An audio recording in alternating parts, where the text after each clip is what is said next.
समाजसुधारक संत गाडगे महाराज यांच्या जयंतीनिमित्त समाज बांधवांनी साक्री शहरात रॅलीचं आयोजन केलं होतं। संत गाडगे महाराज यांच्या प्रतिमेची पूजा आणि पुष्पहार अर्पण करण्यात आले। यावेळी श्रीराम मंदिरापासून मिरवणूक काढण्यात आली होती। श्रीराम मंदिर, सुभाष चौक, लक्ष्मी रोड, विजय मशिनरी, संतोषी माता मंदिर, मेन रोड असं मिरवणुकीचं आयोजन करण्यात आलं होतं। गाडगे बाबा महाराष्ट्र राज्यातील एक कीर्तनकार, संत आणि समाजसुधारक होते। त्यांनी स्वेच्छेने गरीब राहणी स्वीकारली होती। ते सामाजिक न्याय देण्यासाठी विविध गावांना भटकत असत।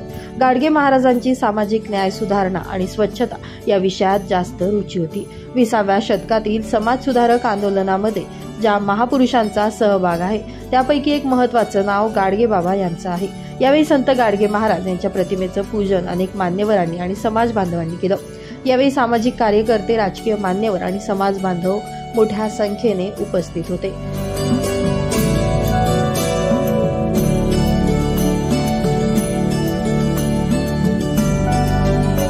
ब्युरो रिपोर्ट, माझा महाराष्ट्र न्यूज, धुळे।